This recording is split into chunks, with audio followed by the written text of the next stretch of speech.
मुग्धा और उसकी सास के बीच पूरा समय सास के किसी न किसी काम को लेकर मतभेद चलते ही रहते हैं।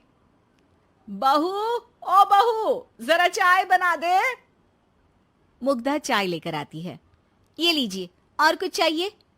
अरे नहीं, बस चाय पीने का मन था। जाओ, तुम दूसरा काम करो। चाय पीने के थोड़ी देर बाद सास दोबारा मुग्धा को आवाज लगाती है। अरे बहू रे, आओ बहू, जरा हलवा तो बना दे, मीठा खाने को मन हो रहा है। इसी तरह मुग्धा की सास पूरा समय कोई ना कोई काम बताकर उसे रसोई से बाहर तक निकलने नहीं देती। कभी चाय, कभी हलवा, कभी पानी तो कभी दूध, हर समय खाने को चाहिए और उसके लिए अपने हाथ पैर बिल्कुल नहीं हिलाने। परेशान किया हुआ है इन्होंने। सास की जबरदस्ती परेशान करने की आदतों से दुखी मुग्धा एक शाम सचिन के साथ अपने कमरे में बैठी हुई बात कर रही होती है। सुनो जी, मम्मी जी की ये जानबूझकर मुझे परेशान करने की फरमाइशों से मैं बहुत फ्रस्ट्रेट हो चुकी हूँ। पूरे दिन में एक सेकंड का आराम नहीं मिलता। रसोई से बाहर कदम रखती नहीं कि बहू ये बना दे, बहुरी वो बना दे। अरे इनकी फरमाइशें चलती ही रहती है। अरे मुग्धा, माँ खाने की शौकीन है, पर उम्र हो चली है, खुद खाना नहीं बना सकती, इसलिए तुमसे बोलती है। अरे तो शौक भी उम्र देख कर रखने चाहिए ना। समझ में नहीं आता, हर समय फेविकॉल का जोड़ लगाए सोफे से चिपके बैठी रहती है। इतना सब डाइजेस्ट कैसे हो जाता है उन्हें? अरे तुम मेरी माँ से इतनी नफरत कैसे कर सकती हो? मैं उसे नफरत नहीं करती जी, बस परेशान हूँ। जहां मुग्धा अपने पति से ये सब बोल रही होती है, वहीं उसकी सास भी कमरे के बाहर दरवाजे से कान लगाए सारी बातें सुन रही होती है और अगली दोपहर रसोई में मुग्धा के पास जाती है। बहू, आज ना मेरा कुछ मसालेदार खाने का मन है। तो चाय बना दूं? मुझे बहुत पसंद है। अरे ना, ऐसा कर लिट्टी चोखा बना ले। और हाँ, जितना मसाला बातों में मिलाकर पति को सुनाती हो ना, सब्जी में भी वैसे ही डाला करो, खाना स्वादिष्ट बनेगा। सास की बात सुनकर मुग्धा हैरान रह जाती है।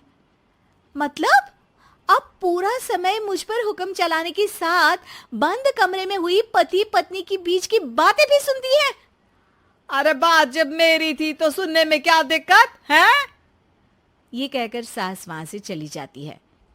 अरे अब तो हद पार हो गई। इस तरह से तो ये मेरा जीना मुश्किल कर देंगी। मुग्धा सास की हरकतों से परेशान उसका हल सोचने लगती है और इसी तरह कुछ दिन बीत जाते हैं, जिसमें सास का जन्मदिन आता है। मुग्धा बहुत खुशी के साथ अपनी सास को एंड्रॉइड मोबाइल गिफ्ट करती है। मम्मी, आपको सबसे बात करने के लिए बहुत दिक्कत होती है ना? कभी सचिन तो कभी मुझे बोलना पड़ता है, पर इस मोबाइल से आपको कोई दिक्कत नहीं होगी। एक जगह बैठे बैठे बहुत कुछ कर सकती हैं अब आप। मोबाइल देख सासू माँ खुश हो जाती है, पर उसे इस्तेमाल करना तो आता नहीं, इसलिए साइड में रख देती है। जिसे देख मुग्धा घर का सारा काम छोड़ मोबाइल सेट कर सास को इस्तेमाल करना सिखाने लगती है, जिसके बाद अब सास पूरा समय मोबाइल में ही लगी रहती है। हाय, जब से मम्मी को मोबाइल मिला है मेरी लाइफ में कितनी शांति आई है।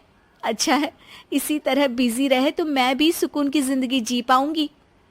अब मुग्धा जब मन करे काम करना, जैसा चाहे वैसा खाना बनाकर खाना, पूरा समय रिलैक्स और खुश रहने लगती है। क्या बात है, आजकल तुम बहुत चहक रही हो।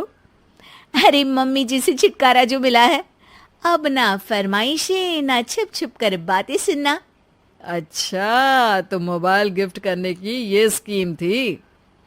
इसी तरह दिन बीतते हैं और अब मोबाइल पर लगी सास फरमाइशों की जगह सवालों के लिए बहू को आवाजें लगाना शुरू कर देती है। अरे बहू सुन तो, देख जरा किसी का फोन क्यों नहीं मिल रहा? रिचार्ज खत्म हो गया है, पर अभी 4 दिन पहले ही तो मैंने किया था। इतनी जल्दी कैसे खत्म हो गया? अरे मैंने कल तेरी कनाडा वाली मौसी सास से 3 घंटे बात की थी ना। क्या? इतना महंगा तो मोबाइल भी नहीं आया जितना महंगा इसका रिचार्ज पड़ रहा है। इसके बाद तो जैसे मुग्धा के दिन के 24 घंटे में से 20 घंटे सास के पास उनके मोबाइल रिलेटेड प्रॉब्लम सॉल्व करने की ड्यूटी ही बन जाती है। अरे मुग्धा, ये मोबाइल में अचानक तेरी मौसी सास की शक्ल क्यों दिखने लगी? और ये तो हिल भी रही है। मम्मी, ये गूगल डुओ का वीडियो कॉल है। इसमें आप बात करने के साथ एक दूसरे की शक्ल भी देख सकती हो। अच्छा, ये तूने मुझे पहले क्यों नहीं बताया? अब बताने के लिए पहले नहीं बताया। इसी बीच सचिन भी वहां आ जाता है और सास अपनी वीडियो कॉल में बिजी हो जाती है। क्यों, सास बहू में क्या गपशप चल रही है? इसे गपशप नहीं, दिमाग का दही होना बोलते हैं। पर तुम तो मम्मी को मोबाइल देकर बहुत खुश थी, फिर क्या हुआ? हाँ, उसका सुकून भी कुछ ही दिन मिला। अब घर के टंटे खत्म हुए तो मोबाइल की टिंग टिंग शुरू हो गई। देखो भाई, कुछ पाने के लिए कुछ खोना तो पड़ता है। आखिर तुमने मोबाइल अपने फायदे के लिए ही तो दिया है, तो फिर सवालों के जवाब भी देने पड़ेंगे, क्योंकि जब तक उनके हाथ में ये फुंथरू रहेगा, तुम्हारी लाइफ में प्राइवेसी और सुकून रहेंगे। कहने का मतलब है अगर इससे प्यार बढ़े तो दाग अच्छे हैं। अरे मुझे पहले दिन से ही पता है मोबाइल किस मकसद से दिया गया है। भूलो मत, इससे पहले मैं बातें ही सुनती थी।